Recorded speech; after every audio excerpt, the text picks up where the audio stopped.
Okay guys, Capricorn, para sa'yo ang reading na to. Message sa'yo today. Capricorn.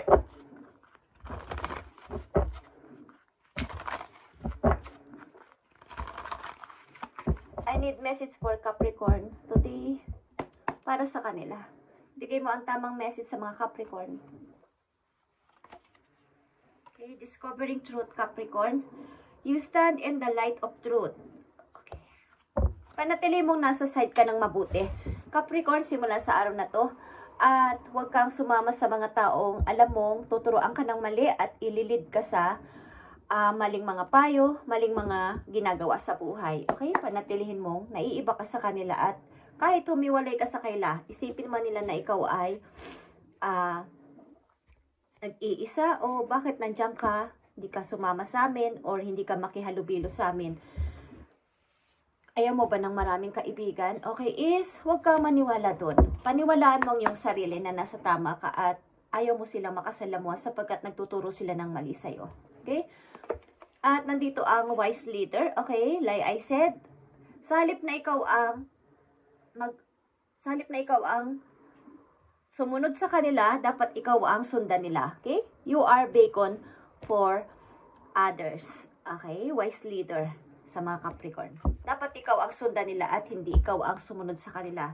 Dapat malaman nila na ikaw ay nasa tama at ang mga desisyon mo ay pinag-iisipan mo mabuti at ikaw ay kanilang susundan o susundin o papaniwalaan. Pakita mong ikaw ay mabuting person at yung mga sinasabi mo, yung mga ginagawa mo, nagre-reflect sa yung ginagawa sa buhay. Yung mga sinasabi mo ay nagre-reflect din sa yung ginagawa. Kumbaga, hindi lang sa salita ang sinasabi mo, at nakikita rin nila sa action mo na tama si Capricorn at dapat natin siyang sundan. Bagamat maging ito man ay sa trabaho o sa pananaw sa buhay. Okay, Capricorn. Hindi ko alam kung ba't ko ito sinasabi sa inyo. Ito ay may connection sa inyong pamumuhay. Okay? At hindi ko ito kontrolado, guys. Ang lumalabas sa aking bibig, ito ay something message. Okay. Message for you. Para sa mga Capricorn, na bibigyan ng message today ay ito ang message sa'yo.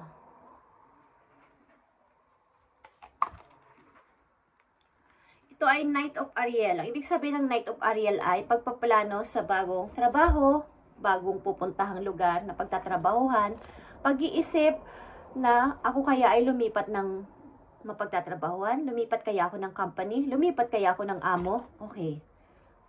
There is so much for accomplish. Capricorn, make a very detailed plan, being watched over by someone kind. Sa inyong paligid o sa inyong mga kakilala, may taong maaaring hindi mo kilala o hindi mo alam na tutulong sa'yo at mabait sa'yo. Capricorn, so maging aware ka sa iyong mga makikilala sapagkat maaaring ang tao na yun ay magiging daan para ikaw ay dito sa plano mo na to, magiging daan ang person na to para tulungan ka. Ang tao na to ay kumbaga, same mo ng vision sa buhay. Lagi mong kausap, pareho kayo ng idea, pareho kayo ng iniisip para sa pag-unlad sa kaperahan, pag-unlad sa sarili, pag-grow sa sarili. Okay? Ang tao na to ay maaaring ambisyoso, hindi sa negative ways na pag-aambisyon. Kumbaga, kung may trabaho ka pang ganito, why not na hindi natin itry pa to para mag-grow pa tayo, para makaipon pa tayo. May mga isasuggest ang person na to sa'yo. At ito ay, kumbaga ito ay posible ngayong taon na to, na maaring ma-encounter mo ang person na to sa buhay mo. Bagamat ikaw ay maaaring ilan sa inyo ay nilalayuan ng iba dahil sa iba mong pananaw sa buhay, ay panatilihin mong nasa isang way ka na ikaw ay dapat nilang sundan. Kasi ikaw ay tumatayo sa pagiging matotoong tao, totoo magsalita, totoo ang salita at ginagawa mo din sa action, sa iyong mga decision, is mula siguro pagkabata mo pa ikaw ay masasabing leader type person, Capricorn, na against man ng iba is sinusundan ka nila. Against man sila is katulad sa social media. Pag nagpo-post kayo ng mga video nyo, pictures nyo, maraming nanonood pero walang nagla-like. Ibig sabihin nun, maraming naku-curious sa inyong ginagawa. Maraming tumitingin sa inyong video. Maraming tumitingin sa inyong pictures pero hindi sila nagla-like. Ayaw nila sa inyo. Pero tinitingnan nila kayo. So maging aware kayo at bigyan ng atensyon ng inyong mga ginagawa. At ang inyong mga desisyon sa buhay sapagkat may mga taong tumitingin sa inyong ginagawa at malamang at sa malamang is gusto nila kayong tularan kasi kayo ay isang wise leader na masasabi. Kumbaga sa company, kapag kayo ay umalis na o maglilipat na ng trabaho is may mga tao na gustong sa inyo sumama sapagkat alam nila ang inyong kakayanan, ang inyong kapasidad at ang inyong mga sinasabi ay totoo. Kaya nyo silang suportahan at ipaglaban. Maging sa inyong mga pamilya, kayo ay isang person na laging nasa katotohanan. Laging, kahit mag-isa na lang ay pinapaglaban nyo ang inyong karapatan, ang inyong salita ay matigas. Okay, Capricorn? Message for you sa inyong kasalukuyan at maaring paparating na maaring sitwasyon. Capricorn, nakikita nyo ang death. Ibig sabihin nito, kahit may ayaw pang mga person na ikaw ay pinipigilan ka, but alam mo naman na nandun ang kapalaran, nandun ang magpapaayos sa buhay mo, andoon sa dako paroon, bawa sa ibang lugar, sa ibang company, sa ibang person, ang magpapasaya sa'yo, magkakaroon ka ng laya, magkakaroon ka ng kaginhawahan, is gagawin mo kahit ayaw pa nila. Kahit may masaktan pa, sapagkat gusto mong maiba, gusto mong umayos yung buhay mo. Okay? First message for you is temperance. Ito ay patience. Pag-cleansing din, okay, sa sarili, pagpapasensya sa lahat ng problema, sa lahat ng sitwasyon sa buhay at kung kayo ay nakakatanggap o nakaka-receive aliman dyan ng mga bad energy, nakaka-encounter ng mga maling tao, ay pinipilit ninyong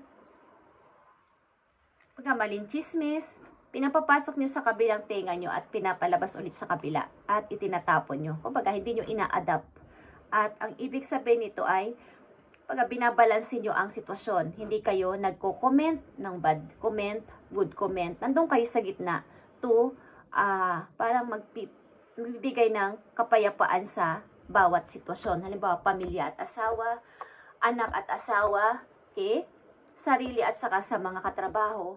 Nandun kayo sa gitna to balance ang sitwasyon. Okay? So, kayo ay tinitingnan ng mga tao at sinasabing kayo ay patas. But, nandun kayo sa side ng katotohanan. Nandito ang Knight of Wands, Sagittarius energy. Malakas ito ang Sagittarius. Okay? Ito ay Sagittarius. At, 8 of Wands and reverse. At 4 of Wands. Okay. Maaring may tao dito na gusto sa inyo mag-message but hindi niya magawa.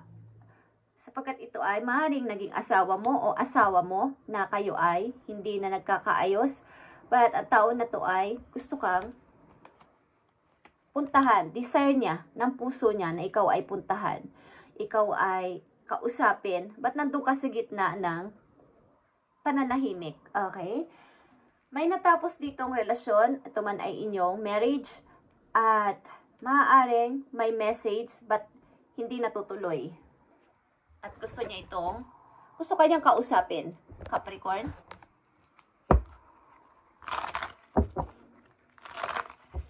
Message sa mga Capricorn.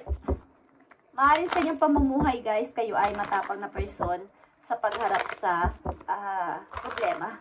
At kahit andito yung pagtatapos sa inyong marriage, kung kayo ay kasal na, is pinapanatili ninyong kayo ay nasa tama lang. At wala naman kayong comment sa tao na to, wala rin kayong comment sa family niya, o mga bad na sinasabi.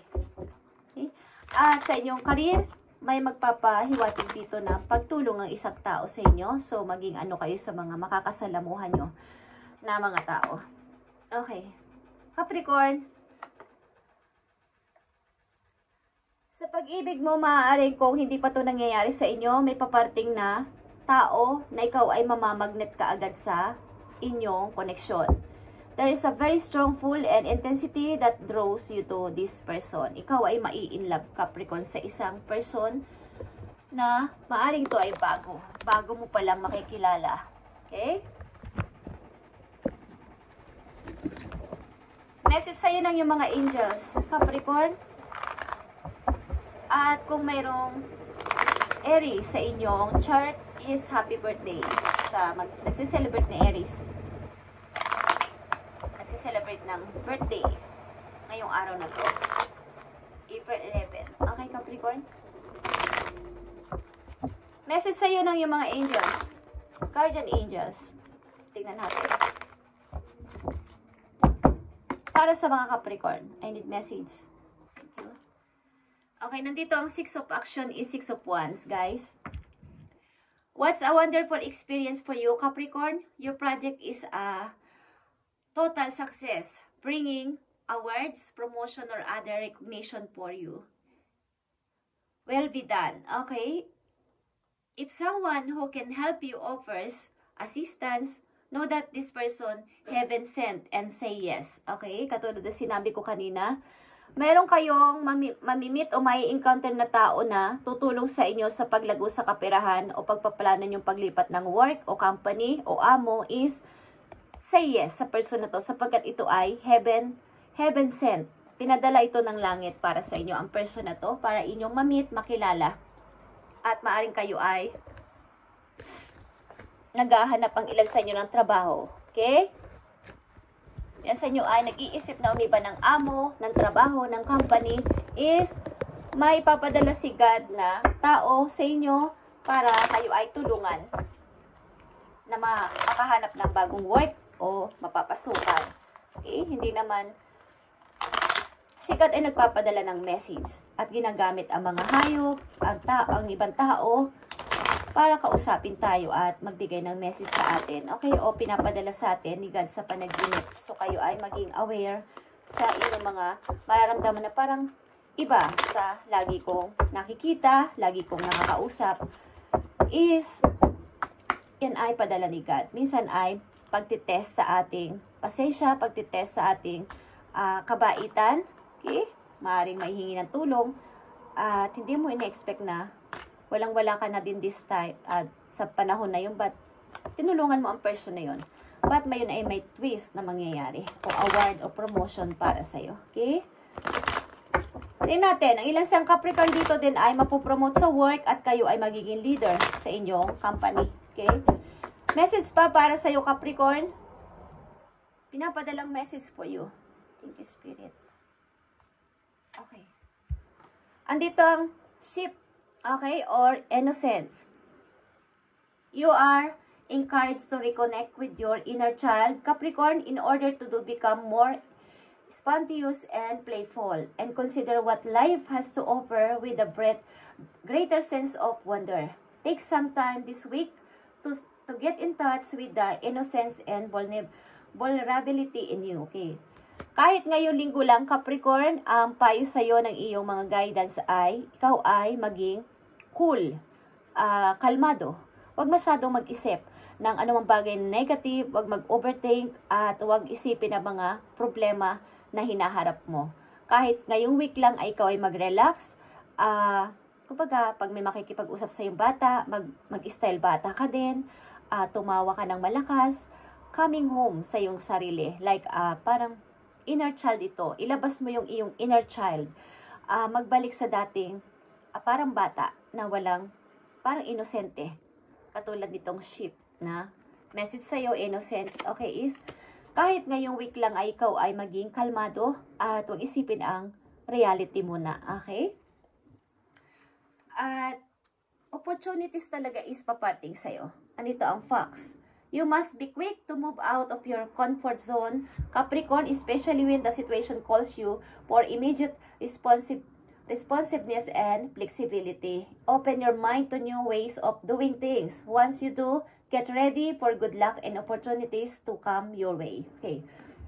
So, pag ikaw ay nakapag-relax at naging maayos ng iyong isip, okay, papasok ang mga mabubuti o mga magagandang energy sa iyong mind, sa iyong puso, okay, sa iyong, sa iyong mental, emotional, at sa iyong spiritual. Lalakas yan at magkakaroon ka ng pag pinapasok kasi natin ang good energy sa ating katawan ay maganda ang outcome.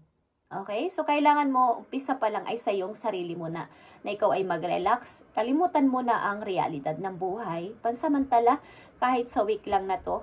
At, kapag maraming darating na opportunity sa iyo dito na hindi mo inaasahan, ito ay opportunities to come your way.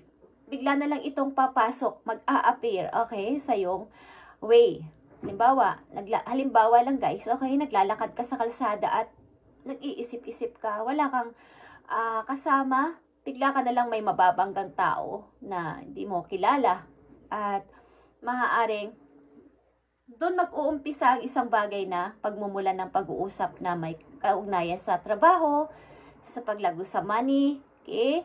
Katulad mo din ang vision ng tao na to. May positive na kaisipan at good energy din ang person na to makikilala mo. At ito ay heaven sent. Padala ito ni God sa iyo, ni universe, at mag-say yes ka sa tao na to. Maging ito man ay, kumbaga may kinalaman din sa pag-ibig, is ito ay heaven sent. Okay, tutulungan ka ng person na to na ikaw ay umangat sa iyong sarili at sa kaperahan mo din. Okay, thank you Capricorn, at ito ay yung message today, April 11, 2025. At update natin to sa mga susunod pang araw. So,